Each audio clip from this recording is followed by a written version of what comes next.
day to you all. I'm Steve Marion, your host of Digital Dialogues.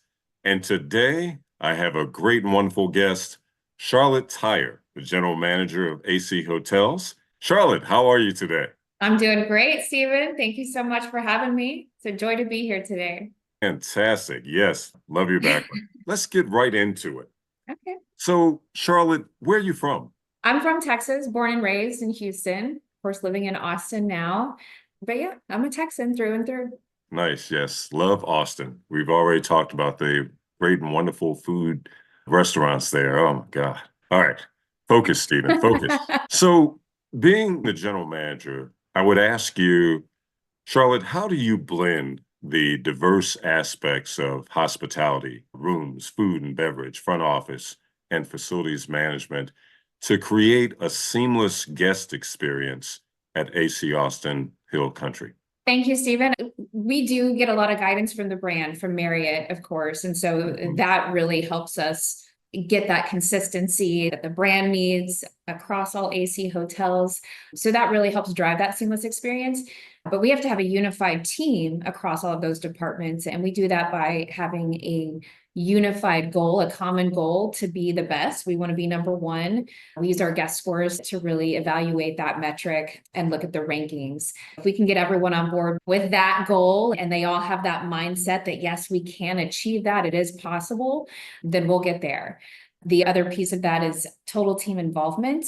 That's a lot easier said than done. But if I can create a goal for myself and take care of it and be self-sufficient in my own world. But when you're dealing with an entire hotel with all these different departments, the challenge is how do you get everyone aligned with this single vision and purpose?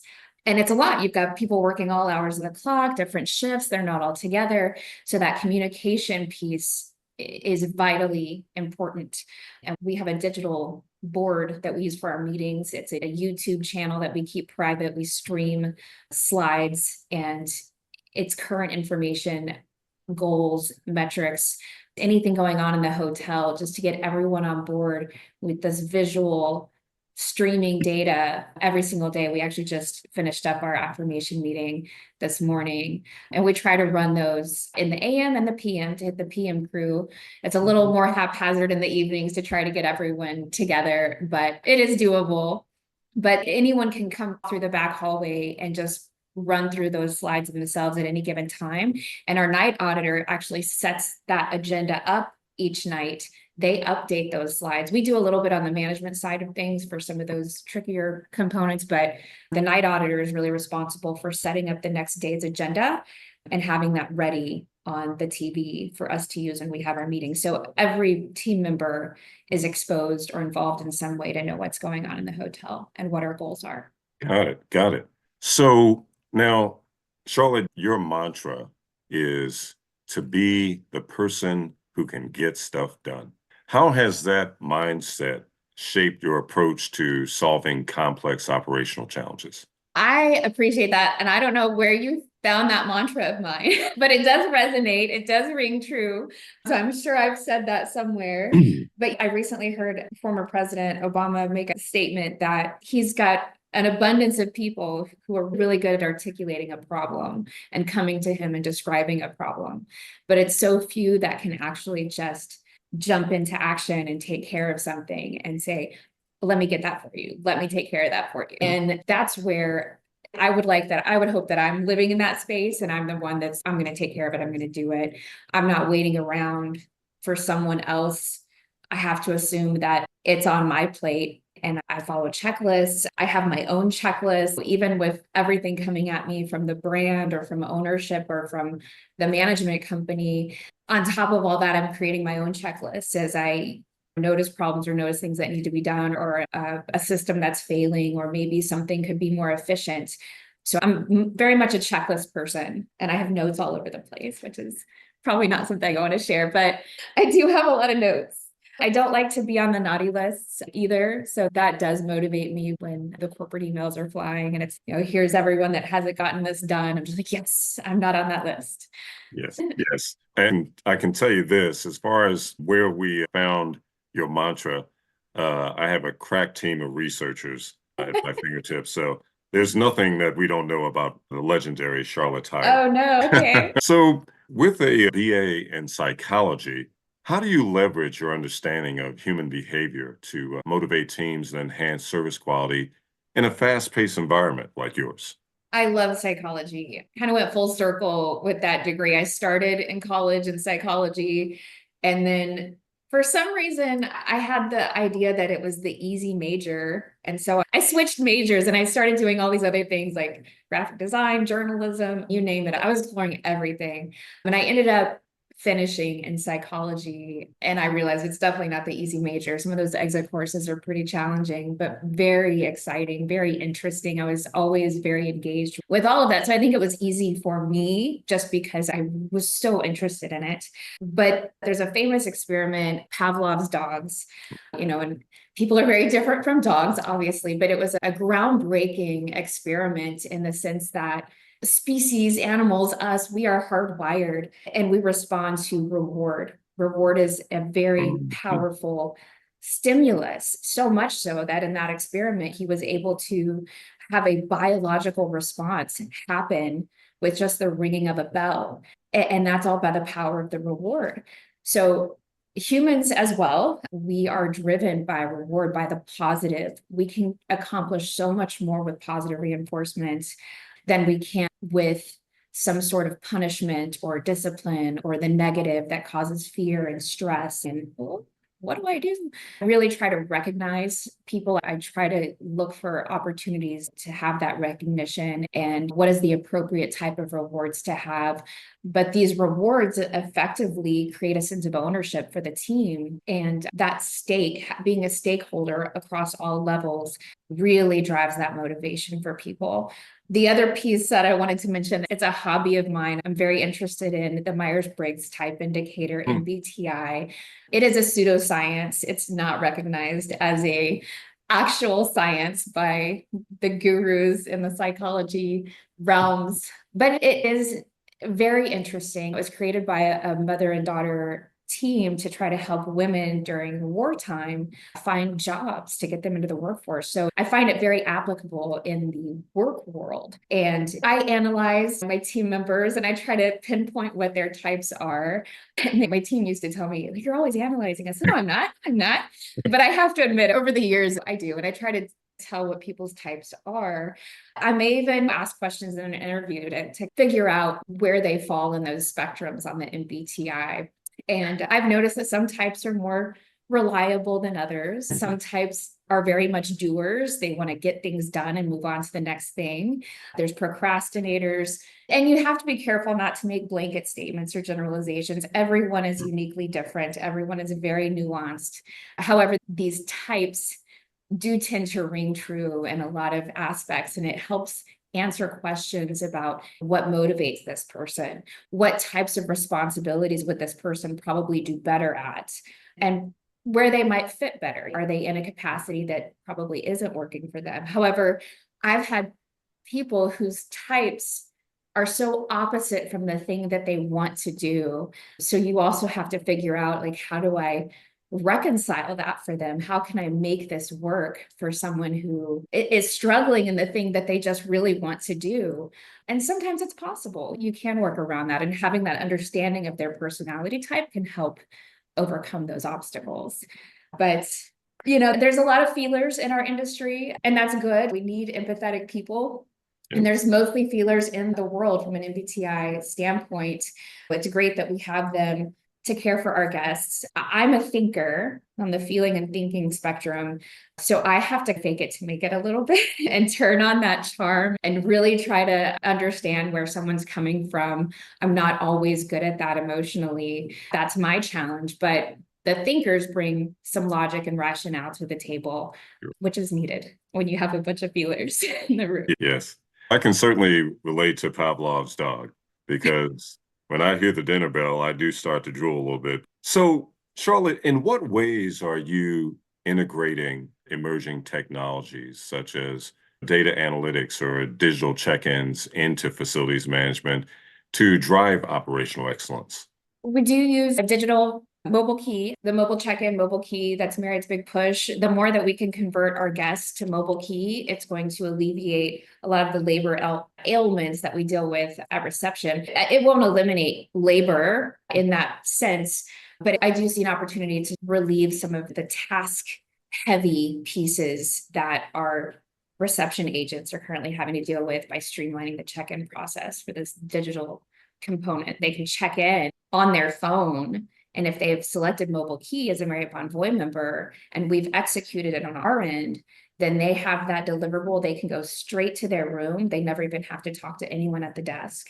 I love that feature. I know some feelers out there want to talk to everybody, but personally, I love that seamless experience to just go straight from my car into the room. I'm checked in. I use my phone as my key. So our goal with that is if we can execute that on our end by the guest expectation. So by 3 p.m., everyone's got their mobile key that signed up for it. Because if they're not getting that and they're having to come to the desk and say, I signed up for mobile key, but I didn't get it, that's not reinforcing this great product that will eventually streamline operations for us.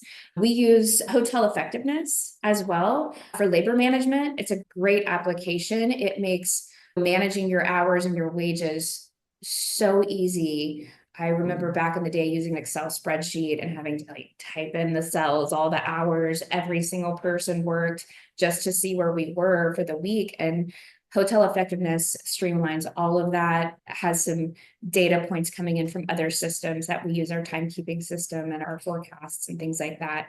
And it's a 5-minute process. Honestly, it's probably less than 5 minutes just looking at my labor every day and noting what needs to happen or change by the end of the week. So that is a great tool. We do paperless reporting, night audit packs, the big mounds of paper packs and manila envelopes. I don't ever want to have to deal with another one of those in my life. So I'm so glad that there's digital reporting out there. Marriott has Marriott Digital Office, which makes it so nice to just check off on your audit packs. You can even make notes to other managers digitally, and they'll get an email notifying them to look at that report and respond to any questions that you have. So you can have a conversation going on your reports as well. Very nice. Very nice. Obviously, one of the big issues globally is climate and sustainability.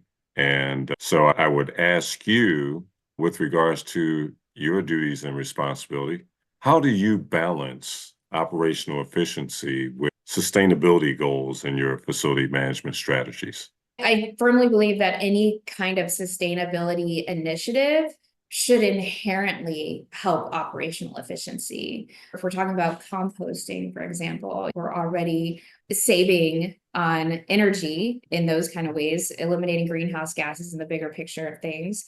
We do compost here. City of Austin requires it. I'm trying to effectively figure out how to get more composting accomplished throughout the facets of the hotel. But that's a big thing for me. And also trying to look at ways that we can be sustainable as a whole. Marriott's got some pretty bold net zero goals by 2030 and also 2050 to have zero carbon emissions, zero carbon footprints. And they've got a long ways to go. I'd like to see more from our vendor requirements as far as having plastic bottles. We still have to have Pepsi's 20-ounce bottles in plastic in our stores. And I think there's opportunity there to reduce the carbon footprint in those kind of terms. Getting the word out that recycling is really not a solution. I don't know that the greater population is fully aware of that, but more than 90% of things that we believe are getting recycled are not. The recycling facilities can't handle it and they're outdated. No one's putting money in to make them better. A lot of that we think we're recycling is actually just ending up in the landfill. And it's amazing when you start composting how much waste can actually be composted, just thrown into the landfill. And these are all things that I hope to drive awareness more than anything, just to get people to understand how we're impacting the planet with simple choices and decisions and potentially misinformation out there. What else? Marriott has a platform called Mesh that we're all required to stay engaged with. There's a survey that we have to keep updated that's really just asking what different protocols we've put into place in our hotels to drive sustainability, such as occupancy sensors, types of lighting that we use, how much water is coming out of our faucets and running through our toilets and things like that. So that system is very robust, and it's Marriott's way of navigating this mission towards their goals of sustainability. Interesting. Very interesting. With regards to hospitality, facilities management, I'm sure that one thing that has to be taken into consideration, and that's crisis management. Could you share maybe an example of a challenging situation in facilities management and explain the strategies you use to overcome it? Yes. I am proud to say I never stopped working through the pandemic. That was a crisis. It started off with having to lay off most of my team. At the time, I had 2 hotels. I was a dual general manager, and the directive came from our superiors, and we just started laying off a bunch of our team members. It was a rather sad day, but that was one strategy. We had to reduce labor very quickly in lieu of the demand loss, just immediate, no demand, very low occupancies. We had to shut one of the hotels down. We had to have regular maintenance and checks on that hotel. There's Legionnaire's disease, so you have to run the water periodically and make sure those kind of things aren't festering or building up. And just regular maintenance of the building. The pool, we still had to check every day in that closed unit. And then as far as staffing goes, we retained the managers, we retained the night auditors, and we held on to 1 or 2 housekeepers. All of my managers became desk agents in that instant, working AM, PM, and then we had the night auditors there. I was a housekeeper. That was a way that I could effectively take a labor role, but also be mobile. So I could check the facilities and make sure everything looked good and not be stuck at the desk like everyone else was. So I was the one moving around. My chief engineer and I were the ones keeping the facilities maintained at that time. And then we ran into the ice apocalypse, as we refer to it here in Texas, in 2021. It was in February that hit us, and just the whole state, I feel like, froze over. I lived in Hutto, which is just a little bit down the way from Round Rock where those hotels were. And I was off the day that the power went out. I'm in my house with my kids. I remember sitting there just waiting for the power to come on, and it wasn't looking good. And then night fell, and we're all freezing cold in our house with no power. So I got a flashlight and said, all right, kids, we're packing up. We're going to the hotel. And I had signed in to the computer system because I had remote access and I could see our numbers. So I called, spoke to one of my managers, and I was like, how's it looking? We're about to run out of clean rooms. It's picking up really fast. Yeah. And I said, all right, I'm going to shut the inventory down right now. And I'm on my way, because we didn't have enough clean rooms. We just didn't have the staff or the bodies at the time. So I went there, and I knew the second I showed up, I would never stop working. And that was pretty much the case. I think I got about 2 hours of sleep each night over the next 5 days. Hardly saw my kids. They were in a room with the dog. They were okay. They were warm and they had power. But I was running all over those 2 properties. Both hotels filled up, and we still had this small COVID team. And many of those people couldn't even show up because of the ice storm. So it was an extremely limited staffing situation with 2 fully filled hotels every single day, and the phones didn't stop ringing. We had some new staff members there. This was like training. And I just remember running all over the place, cleaning rooms, and I'd walk by the desk, I'd pick up the phone because the agent was stuck on another call, or I'd have to go talk to some guests to calm them down because they were waiting.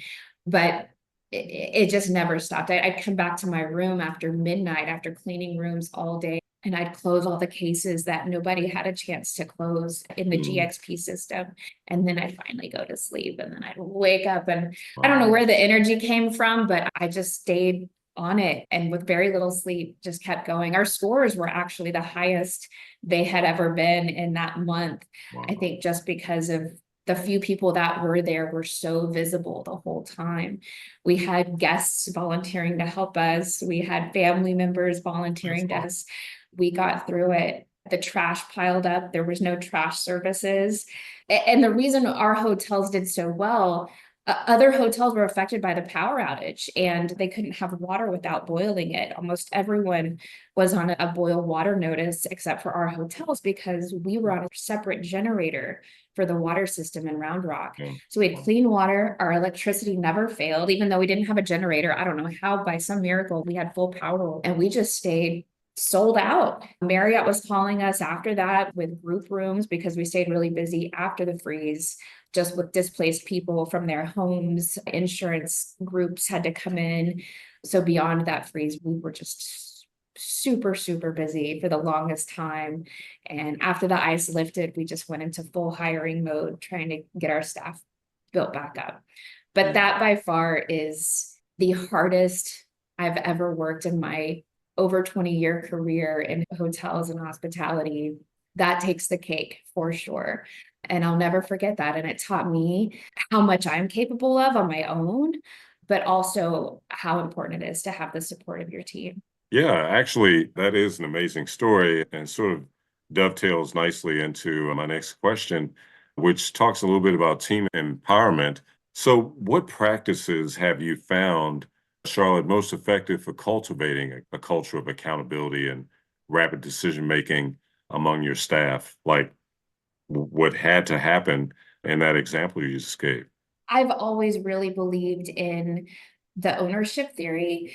I relate to my team. It's part of our orientation and onboarding. There's a section that everyone has to go over, and that's the ownership theory. And just understanding that we're all stakeholders. And when we're stuck with a situation and we have to make a decision and we're not sure what to do, and we may not have someone at the ready to ask, and we've got to make a decision for a guest or whatever the circumstance might be for the asset, for the team, we have to put our ownership hat on. This is my hotel. I own it. What is the best thing I can do for the guest, or what is the best decision I can make at this point for all stakeholders? So really getting people to understand and look at it from that point of view versus doing nothing. That's the worst thing anyone can do, is just nothing, or defer it, delay it, which is still doing nothing, essentially. How do you get that sense of ownership? We talked about that. If you can create some sort of incentive on all levels, and Peachtree does a really good job of that. I work for Peachtree Hospitality Management, and they've got a bonus for every single associate in the organization, whether it's name mention incentives, they get a call out on a review, they get money for that, or housekeeping productivity, there's bonuses for that. But there is a bonus system on all levels. And I think that is where you can instill a better sense of ownership. You can get there without bonuses, but it definitely helps to have a little piece of that profit that is essentially what owners are, right? They have a stake in that profitability. And that's what we want our associates to see. We had a perfect sell last night. There's also an incentive for that, where all of our team members who help get the rooms ready and sold for that perfect sell all get to benefit monetarily for that. Nice, very nice. And that actually reminds me of when many years ago, way before when I worked for Geico, the chairman of the board, then William Snyder, his motto, or the motto for the employees at Geico, was underwrite like an owner.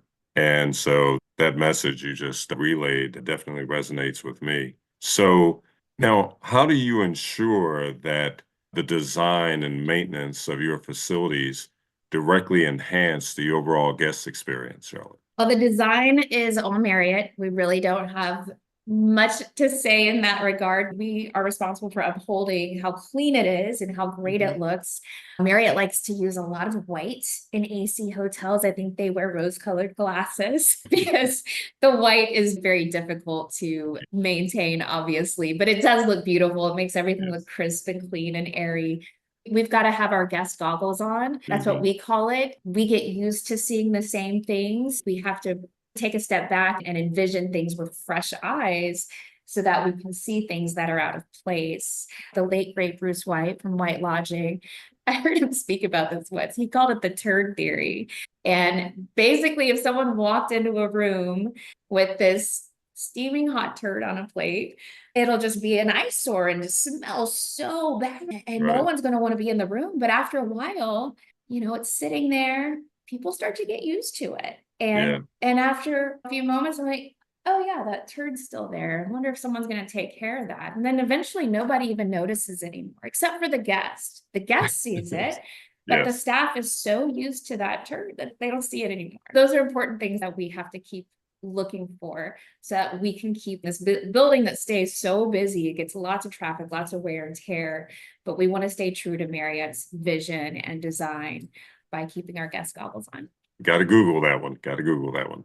Charlotte, with constant technological advancements, how do you prioritize investments in infrastructure and innovation to keep facilities competitive? A lot of those are capital expense projects, and we really rely on the guidance from the brand whenever those come down the pike. Anything that's a big technological endeavor is generally mandated from the brand or from our management company. So I personally don't have a whole lot of say in those regards. I will take the project and then, of course, see it through, but those mandates come from above generally. I'm waiting on a proposal right now to get some new EV chargers in.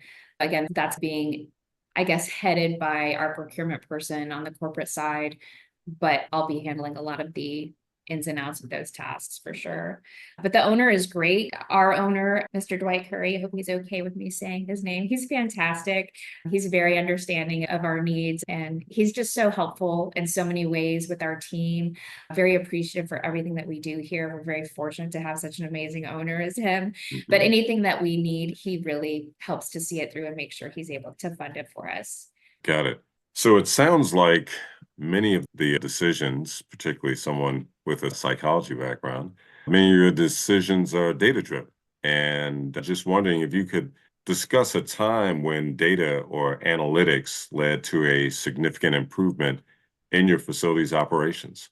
Yeah, this actually just happened. We're undergoing kind of an overhaul of our whole food and beverage operation right now. We unfortunately had some turnover. I won't get into the details of all of that, but hotel happens, things happen. We're picking up the pieces and moving on, but we were running a lunch hour that really wasn't driving a whole lot of revenue. We were hoping to be competitive in the space here.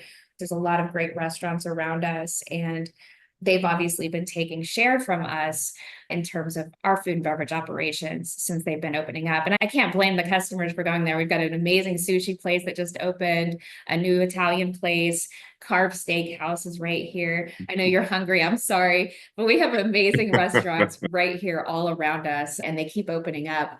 It's affecting our revenues. And I was able to look at the data in Toast, that's the POS system we're using, and they have a really nice dashboard that just shows you by time of day over whatever period you want to look at where your revenue is the highest. And we just decided, hey, look, we're going to have to rethink lunch a little differently because it's just not driving enough revenue to warrant the labor that we're spending money on. So we're going to change what we do in our market and have some ready to go items available for people that do need lunch. And then we won't have the labor to deal with, the extra labor costs. And then we're just going to move our opening hour to 2 p.m. versus noon. So that data was able to help us effectively make that decision and know that was the right thing to do. Got it. Got it. I'm sure that one of the things that happens in your industry is there's probably lots of opportunities for cross-functional collaboration. How do you foster collaboration between various departments, such as operations, maintenance, and guest services, to ensure a unified approach to facility management? For us, that's pretty easy. We're a very small team of less than 40 employees, all in, including me. So being a small team, we have to wear a lot of hats. I like that. I really do. Any team member that is with us, if they're interested in cross training, I'm always encouraging that. The more valuable you are and the more you can accomplish, it just makes that person more valuable for promotion and future opportunities. So anytime someone wants to jump into another area, I'm like, yes, please do it. You might want to check with your manager and the schedule, but I'm all for it. I've got a housekeeping manager right now that we're also cross training on the front desk so that she can get that skill set. I see her becoming a general manager one day. So I really want her to learn all that she can in every area. So I see that as my responsibility to really make that happen. But we all wear many hats. We all help each other out. We're called Team Best. That's what we go by because being a team is the only way to get anything done. That lateral service is essential for accomplishing our vision. Nice, nice. So, what do you see as the future of hospitality? What trends do you see shaping the future of hospitality's facilities management? And how is AC Austin Hill Country positioning itself to lead in this space? The trends I'm seeing, a lot of the sustainability, as we've already talked about, there's a big push for sustainability in general. Marriott's got their big audacious goals with net zero, and I certainly hope they get there. The other trends really piggyback off that, like having we don't have one. I'm sure it will be in place before we know it, but like a central system that manages all your utilities and thermostats and everything from a remote central control point. We don't have that, like I said, but I do see an opportunity for that. I think it could help save in the end on utility costs. We're piloting Rosie the Robot by Tylos. Tylos is a company here in Austin, and I saw it at a hospitality expo. It's not the same as a Roomba, but the same idea, much bigger industrial size vacuum cleaning robot. And Talos has been wonderful letting us continue piloting this program, and they've got data analytics. They can see every time we run the machine, but basically we charge the robot, put her in place, and there she goes. And I can tell when the robot hasn't been running. It's definitely visible on our floors. We're trying to get that robot a little more. Yes. All right. You work in a very competitive industry and in an industry known for rapid shifts in guest expectations and technology. How do you stay agile and keep your team ahead of the curve? Again, I would say the brand really helps us in that regard. Marriott is a behemoth global company, over 6,000 hotels. I don't even know the number anymore. I'm probably not even close with that number, but that's the last I remember hearing. So they've got all those resources to stay at the forefront. And I know they're working on an AI solution. I know they're going to have new systems in place soon that's probably going to incorporate some of that AI component. I would imagine. I'm still waiting to see, but they did announce a couple years ago at the conference that they would be retiring their legacy systems and going to a new system, which I can only imagine is going to have some components of AI, which I think will certainly streamline our business. Technology has not been helpful, to be honest, in some regards. You would think with the advance of technology that it would make our jobs easier, but I feel like it's really blurred that line of when work ends and when your personal life begins. And not only that, but we have to log into so many systems now, and we have to stay tuned in to all those systems. Just our desk agents alone have to have about 5 different platforms open at once on one screen. And so while I want technology to help us, I have to be honest with you, it's really making our jobs harder. And I see AI as an actual solution. I think AI will be that thing that actually reduces the workload for my teams. And I can't believe it attacked creativity first. I should say attacked like all the art and music and graphic design. I never saw AI and automation taking that first. It's, hey, we need help cleaning rooms. What is it going to take that over? But yeah, it's ever changing. I like to say change is the only constant in our industry. You've got to be a change agent. You have to be change minded. You've got to be someone that responds well to those changes. And I think I am. I do well in crisis mode, surprisingly. And I'm excited by change. I see change as an opportunity. I see a reward on the other side. And I think it's about mindset in that regard, because change can be scary for a lot of people. Absolutely.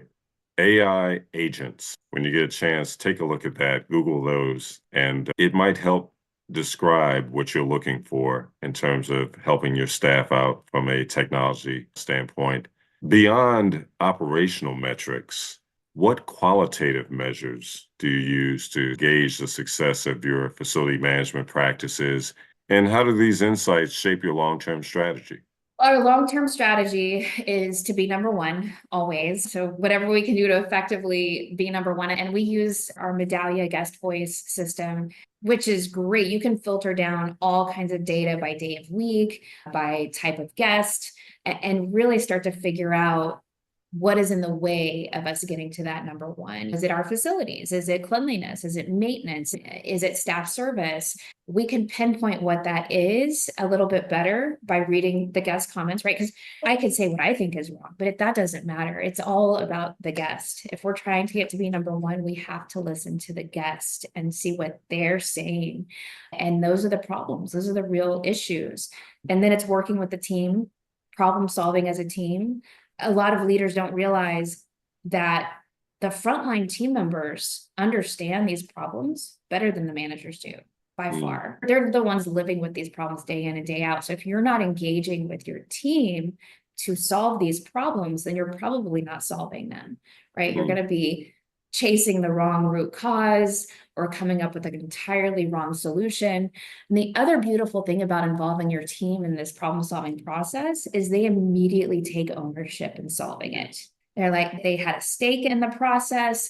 They called out what they think the problem is, the root cause. They come up with their own ideas and solution. And when those things are valued, that reinforces their stake and their ownership and their motivation and drive to take care of it. Absolutely. Absolutely. So my final question to you, Charlotte, would be, having mentored many in your career, what advice would you give to emerging leaders aspiring to excel in hospitality and facilities management? I would say definitely play to your strengths. Management is not for everyone. And I wasn't going to talk about the details, but that's unfortunately where things fell off in our food and beverage world. Some people can be excellent servers or bartenders or desk agents. They can get name mentions by everybody and really just be phenomenal team members. But that doesn't necessarily mean that they're able to lead a team or manage a team or take care of the administrative planning and organization that is necessary for a management role. I would encourage people to really take that to heart because it's a hard lesson to learn. And unfortunately, sometimes it takes learning it in the real world for it to make sense. And I think that's what we did. We tested the theory and there it was. But not everyone's made for management. And I don't know how honest people can be with themselves on that and really know that. But I would say work with leaders. If you're interested in a certain role, try to get involved with that role as much as possible. Take on as many tasks as you can. Be hungry for this information. Demonstrate those capabilities ahead of time. If you can prove that you can do the job, that makes the transition so much easier. If you show that you're a doer and that you can get things done, that goes so far. If you're known as someone who doesn't get things done, who can't put things into place, dishonesty has no room in business. These are character traits that people really need to have a self-awareness of and be real and honest with themselves. I would also say be patient. A lot of people get mired in their day-to-day hourly job waiting for that promotion. And they're just like, gosh, when am I going to be recognized? When am I going to? And I say this because I was this way before I got to be a manager. And I was like, why am I always getting passed up? I was an operations manager for White Lodging back in 2005. And from 2005 to 2007, I had a few different general managers. And I was like, gosh darn it, why won't they make me a GM? I've been doing this hotel thing for a few years now, and I'm ready. I can do it. I'm already doing everything, and I'm just not being looked at. It was a year and a half before I became a GM from that role. And when you look back, it's really not that long, but when you're in it, you might not see that it's just around the corner.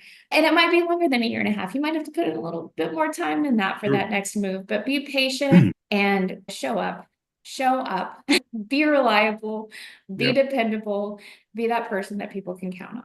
Yes, absolutely. I think a great man once said, the best ability is availability. That's a good one. Yes. So, yeah, Charlotte Tyer, this has been a phenomenal conversation with you. Thank you so much for joining me today on Digital Dialogues. It's been my great pleasure. And hey, maybe we can do it again sometimes. I would love to. Thank you so much. Fantastic. Thank you again. I really appreciate it. And have a great rest of your day. You too, Stephen. Thank you.